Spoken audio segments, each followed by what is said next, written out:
अभी हम पढ़ रहे हैं हिस्टोपैथोलॉजी, और हिस्टोपैथोलॉजी में बात कर रहे हैं टॉप 100 एमसीक्यूज जो बार बार आपके एग्जामों में आते हैं। एग्जाम आपके सेंट्रल गवर्नमेंट की हो या फिर एग्जाम आपके स्टेट गवर्नमेंट की हो। तो कल तक हमने 75 एमसीक्यूज कवर कर लिया था, आज 76 से स्टार्ट करेंगे। तो देखते हैं 76 जो क्वेश्चन है वो क्या बोल रहा है। क्वेश्चन है कि which microtome can cut section of whole lungs. यहाँ पर बताना है कि वो कौन सा माइक्रोटोम है जो पूरे फेफड़ों के हिस्से को काट सकता है। तो यहाँ पर समझने वाली बात ये है कि जो लोगों को मालूम है माइक्रोटोम के बारे में, जिनको नहीं मालूम तो ध्यान से सुनिए। माइक्रोटोम एक ऐसी मशीन होती है जो हिस्टोपैथोलॉजी में जब काम कर रहे होते हैं तो जो हमारे टिश्यूज होते हैं उसको थिन और अल्ट्रा थिन सेक्शन में काटने के लिए जो है माइक्रोटोम का यूज़ किया जाता है। माइक्रोटोम में जो ब्लेड बनी होती है वो डायमंड की हो सकती है, या फिर ग्लास की हो सकती है, या फिर स्टील की हो सकती है। तो इस प्रकार से जो ब्लेड है माइक्रोटोम में इसमें लगी हुई होती है। तो यहाँ पर पूछ रहा है कि जो माइक्रोटोम है जो पूरे फेफड़े के हिस्से को काट देता है, होल लंग्स, तो कौन सा माइक्रोटोम यहाँ पर यूज़ होता है। तो यहाँ पर कैम्ब्रिड जो रॉकी माइक्रोटोम होता है कैम्ब्रिड का, वो यहाँ पर उपयोग किया जाता है। किसके लिए? पूरे सेक्शन को काटने के लिए, किसके? लंग्स के। उसके बाद यहाँ स्लाइडिंग माइक्रोटोम की बात आती है। तो जो स्लाइडिंग माइक्रोटोम है ये अल्ट्रा थिन पार्टिकल काटता है किसके? टिश्यू का। और जो स्लाइडिंग माइक्रोटोम का ही दूसरा नाम जो हमारा स्लेज माइक्रोटोम होता है। उसके बाद यहाँ पर नीचे दिया गया है क्रायोस्टेट माइक्रोटोम। तो क्रायोस्टेट माइक्रोटोम जब इमरजेंसी की बात आती है, जो कोई पेशेंट आया, अब उसमें जल्दी से उसको डायग्नोस्ट करना है कि जो टिश्यू निकाला, टिश्यू प्रोसेसिंग थोड़ी की, कटिंग की, उसके बाद उसकी जो टिश्यू प्रोसेसिंग करनी है, तो इसमें ना इमेडिंग की ज़रूरत नहीं पड़ती। सैंपल लाया पेशेंट का, टिश्यू का टुकड़ा, उसको क्रायोस्टेट माइक्रोटोम में रखा और जल्दी से थिन काट दिया। तो इस -32 डिग्री सेल्सियस में काम करता है। कौन? हमारा क्रायोस्टेट। और क्रायोस्टेट का उपयोग करता है अगर क्वेश्चन आता है कि जो इमरजेंसी कंडीशन में क्रायोस्टेट की जो ज़रूरत हमको पड़ती है। क्रायोस्टेट में अपन पैराफिन वैक्स का प्रयोग नहीं करते और ना हम ब्लॉक बनाते। हम जनरली वाटर से, या फिर वाटर नहीं है या फिर जल्दी से अपने को सॉलिड पार्टिकल में हमारे टिश्यूज़ को लाना है, तो वहाँ लिक्विड कार्बन डाइऑक्साइड का आप उपयोग कर सकते हैं। तो इस प्रकार से जो है क्रायोस्टेट से भी क्वेश्चन हमारे एग्जामों में कई दफ़ा आते हैं। नेक्स्ट क्वेश्चन की बात करेंगे 77। क्वेश्चन बोल रहा है during section cutting if paraffin wax is too soft then section. यहाँ पर बताना है कि जब आप सेक्शनिंग कर रहे हैं पैराफिन वैक्स से, तो जो पैराफिन वैक्स है आपका बहुत मुलायम हो गया है, तो सेक्शन में क्या प्रभाव पड़ेगा। तो जब भी बात आती है जो पैराफिन वैक्स है ये ज़्यादा मुलायम हो जाता है, तो जो हमारे टिश्यूज़ की जो कटिंग होती है वो क्रम्बल्ड, मतलब कि टूटने लगती है। जब भी माइक्रोटोम से उसको कटिंग करोगे तो हल्की हल्की टूटने लगेगी, स्लाइड बाय स्लाइड नहीं निकलेगी। तो पैराफिन वैक्स जो आपका नरम होगा, तो क्वेश्चन के ये इसका ऑप्शन हो जाएगा कि वो जो टिश्यूज़ है हमारे क्लम्बर्ड, मतलब हल्के हल्के टूटने लगेंगे। ठीक है, चलिए 78 क्वेश्चन की बात की जाए तो यहाँ क्वेश्चन बोला Rocky microtome is not suitable for. तो यहाँ बताने की जो रॉकी माइक्रोटोम है ये किस में सूटेबल नहीं होता, किस में प्रयोग नहीं किया जाता। तो जनरली बात करेंगे पैराफिन सेक्शन की, तो पैराफिन सेक्शन में जो है जनरली हमारी रॉकी माइक्रोटोम का उपयोग अब करते हैं। उसके बाद बात की जाए जेलेटिन एम्बेडिंग सेक्शन, तो वहाँ पर भी हमारा रॉकी माइक्रोटोम यूज़ होता है, सूटेबल होता है। पर सेलुलाइड सेक्शन की बात की जाए तो सेलुलाइड सेक्शन क्या है, थोड़ा हार्ड हो जाता है, तो यहाँ पर जो हमारा जो रॉकी माइक्रोटोम है ये काम नहीं करता। तो इसका ऑप्शन नंबर जो है हमारा बी इसका जो करेक्ट हो जाएगा। अगले क्वेश्चन की बात की जाए क्वेश्चन 78। क्वेश्चन बोल रहा है hemosiderin are not completely remove by which acid. तो यहाँ पर जो हीमोसाइड्रिन होता है वो कौन से अम्ल से पूरी तरीके से नहीं हटता।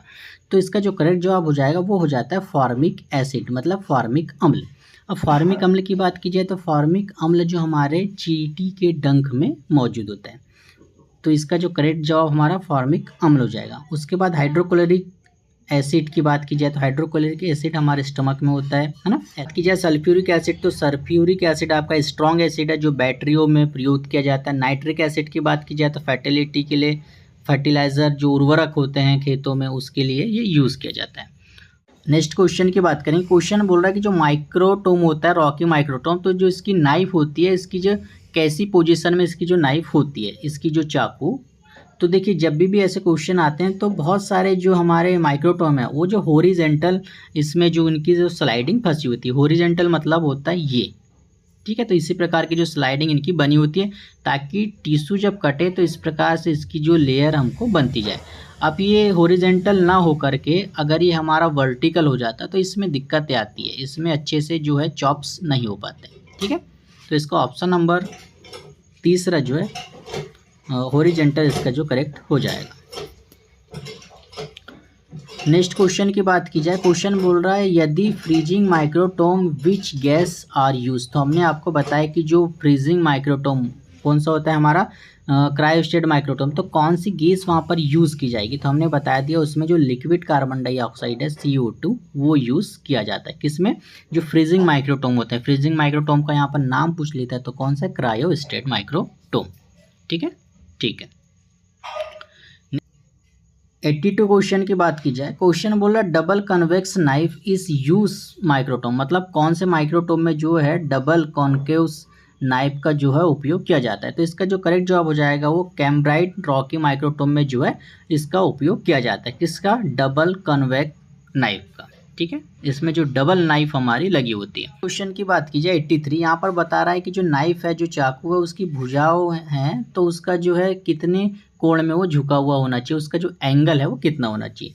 तो देखिए नाइफ है, जो भी चाकूस हैं, वो उसका जो एंगल होता है वो हमारा 15 डिग्री होना चाहिए। उसका जो एंगल है वो 15 डिग्री में होना चाहिए। क्वेश्चन पूछता है कि जो इसकी नाइफ है किसकी बनी होती है। तो जो इसकी नाइफ है स्टील और डायमंड की बनी हुई होती है।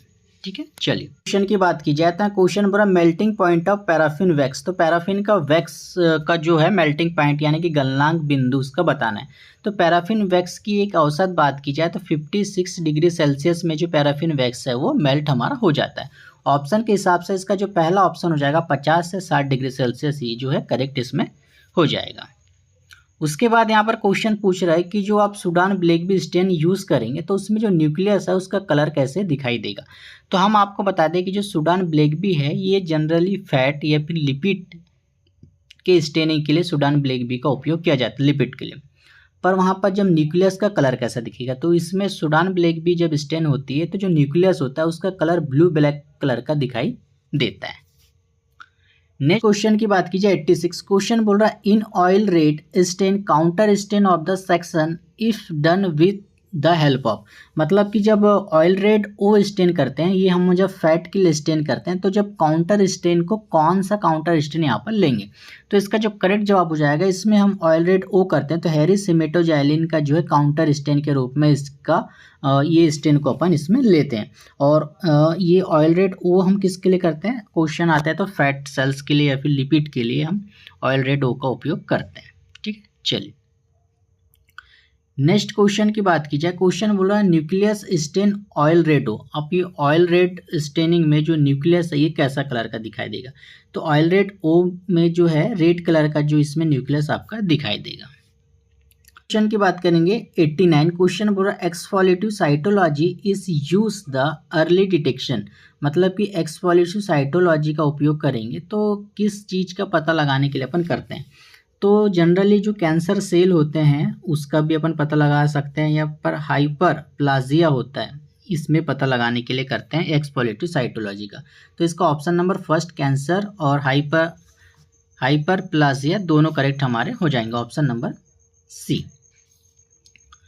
नेक्स्ट क्वेश्चन की बात की जाए, क्वेश्चन बोल रहा है which specimen is collection for the exfoliative cytology. तो एक्सफोलिएटिव साइटोलॉजी के लिए कौन सा नमूना एकत्रित किया जाता है। तो यहाँ पर जो है यूरिन की भी जरूरत पड़ सकती है, स्पुटम की जरूरत पड़ती है, या फिर गैस्ट्रोइंटेस्टाइनल स्पेसिमेन की इसमें जरूरत पड़ सकती है साइटोलॉजी के लिए। तो ऑप्शन नंबर इसका जो 4 होगा वो ऑल ऑप्शन करेक्ट इसका हो जाएगा। नेक्स्ट क्वेश्चन की बात की जाए, यहाँ पर बोला uterine cancer is diagnosis for the study. अब जो गर्भाशय का कैंसर के निदान के लिए अब जो कहाँ से सैंपल इसका लिया जाएगा, किस वेजाइनल सिक्रेशन का जो सैंपल है इसकी सहायता से जो हमें इसका डिटेक्शन कर सकते हैं कि हाँ इसके यूटेरस में जो कैंसर हो गया है, किससे, वेजाइनल सिक्रेशन के सैंपल से। ठीक है, चलिए यहाँ पर बात की जाए 92 क्वेश्चन की, क्वेश्चन बोल रहा है सीरियस फ्लूइड कॉन्सिस्ट। मतलब जो सीरियस फ्लूइड होता है उसमें कौन कौन सी चीज़ें मिलकर बनी होती हैं। तो इसमें जो प्यूरल फ्लूइड है ये भी हमको देखने को मिलता है, पेरिटोनियल फ्लूइड इसमें देखने को मिलता है, एक्सक्यूडेट जो है ये भी फ्लूइड इसमें देखने को मिलता है। तो इसका ऑप्शन नंबर हमारा 4 जो है करेक्ट इसका हो जाएगा। सीरियस फ्लूइड में हमको ये तीनों चीज़ें देखने को मिलती है, तीनों चीज़ें मिलके बनी होती है। अगला क्वेश्चन बोलेंगे lungs cancer is diagnosis which the help of, मतलब तो फेफड़े का जो कैंसर है वो आप देख सकते हैं खाली स्पूटम स्पेसिमेन की सहायता से, क्योंकि स्पेसिमेन आपके पास स्पूटम है तो ही आप देख पाएंगे। यूरिन इसका जो है रॉन्ग हो जाएगा, ये गैस्ट्रोटाइनल ये भी नहीं होगा, सलाइवा से भी नहीं देख पाएंगे, तो स्पूटम करेक्ट इसका हो जाएगा। नेक्स्ट क्वेश्चन की बात की जाए, क्वेश्चन बोला स्पूटम इज प्रिजर्वेशन, तो आपको जो थूक का संरक्षण कहाँ किया जाएगा। ऐसे क्वेश्चन मोर देन ग्रुप 5 के एग्जामों में पूछे जाते हैं। तो देखिए स्पूटम की बात की जाती है तो स्पूटम को आप बुक में देखेंगे तो 70% एल्कोहल दिया गया है, आप गूगल करेंगे तो वहाँ पर दिया गया है 10% फॉर्मेलिन, तो हमने यहाँ पर दोनों ऑप्शन इसका रख दिया है। तो एग्जाम में आता है कि 70% एल्कोहल में भी आप स्पूटम को रख सकते हैं, 10% फॉर्मेलिन में भी रख सकते हैं। ऑप्शन नंबर फर्स्ट इसका जो है करेक्ट जवाब हमारा हो जाएगा। उसके बाद क्वेश्चन यहाँ पर बोल रहा है which fixative is use electron microscope histopathology, तो एक फिक्सेटिव है, कौन से फिक्सेटिव का आप उपयोग करेंगे जब इलेक्ट्रॉन माइक्रोस्कोप में हिस्टोपैथोलॉजी में उसकी स्टडी करनी है। तो यहाँ पर जो है एम्बोनी फिक्सेटिव भी करेंगे, पैराफॉर्मेल्डिहाइड ग्लूटाल्डिहाइड भी करेंगे और एक ग्लूटाल्डिहाइड भी करेंगे। तो इसका जो ऑप्शन नंबर 4 हमारा जो है करेक्ट हो जाएगा, है ना। ये और ये तीनों जो है फिक्सेटिव का उपयोग करेंगे आप कहाँ, इलेक्ट्रॉन माइक्रोस्कोप की स्टडी के लिए। फॉर्मेल्डिहाइड ग्लूटाल्डिहाइड का जो फिक्सेटिव का उपयोग कर लिया कि इसमें इलेक्ट्रॉन माइक्रोस्कोप में स्टडी करनी है, तो जो ये तो यहाँ पर अगला क्वेश्चन पूछ रहा है पैराफॉर्मेल्डिहाइड ग्लूटाल्डिहाइड फिक्सेटिव में अच्छी तरीके से संरक्षित होगा कोशिका का कौन सा भाग। तो यहाँ पर बताना है कि जो कोशिका का माइक्रोट्यूब्यूल्स होते हैं ये इसमें अच्छे से प्रिजर्व हमारे हो जाते हैं, ठीक है। ऑप्शन नंबर ये जो इसका करेक्ट हो जाएगा। नेक्स्ट क्वेश्चन की बात की जाए तो यहाँ पर बताना है इलेक्ट्रॉन माइक्रोस्कोपी अध्ययन के लिए ऊतक का निर्जलीकरण प्रतिशत अल्कोहल के साथ शुरू किया जाता है। तो जब भी स्टार्टिंग होती है इलेक्ट्रॉन माइक्रोस्कोप के लिए, जब भी टिश्यू का जो डिहाइड्रेशन होता है तो वो 70 डिग्री सेल्सियस से नहीं होता, वो हमारा होता है 40 डिग्री सेल्सियस से। ऑप्शन नंबर फर्स्ट इसका जो करेक्ट जवाब हमारा हो जाएगा। नेक्स्ट क्वेश्चन की बात की जाए thick section of the electron microscope is cut between, मतलब इलेक्ट्रॉन माइक्रोस्कोप के लिए मोटे खंडों के बीच से काटा जाता है। तो जो इसकी थिकनेस होगी वो कितनी होगी, 0.2 से 1 mm की जो थिकनेस हमको इलेक्ट्रॉन माइक्रोस्कोप में लगती है। नेक्स्ट क्वेश्चन की बात की जाए, क्वेश्चन बोल रहा है कि thin section for electron microscope study are cut in the between, मतलब इलेक्ट्रॉन सूक्ष्मदर्शी अध्ययन के लिए पतले खंडों के बीच में काटा जाता है। तो कितने बीच में काटा जाता है इसको, इसका करेक्ट जवाब हो जाएगा 1 से 2 mm के बीच में इसको जो है कटिंग इसकी हो जाती है। नेक्स्ट क्वेश्चन की बात की जाए, क्वेश्चन यहाँ पर बोल रहा है which stain is use for thick section of the electron microscope study, electron सूक्ष्मदर्शी अध्ययन में मोटे खंडों के लिए कौन से दाग का उपयोग किया जाता है। तो इसका जो करेक्ट जवाब हो जाएगा वो हो जाएगा टॉयलेटिन ब्लू भी कर सकते हैं, टाइफन ब्लू भी कर सकते हैं। तो ऑप्शन नंबर जो है डी इसका करेक्ट जवाब हमारा हो जाएगा। तो अभी तक हमने इसमें जो है 100 MCQs जो कंप्लीट कर लिया हिस्टोपैथोलॉजी के, जो बार बार आपके एग्जामों में आते हैं, ठीक है। अब नई वीडियो में हम बायोकेमिस्ट्री स्टार्ट करेंगे, तो मिलते हैं नई वीडियो में नए नॉलेज।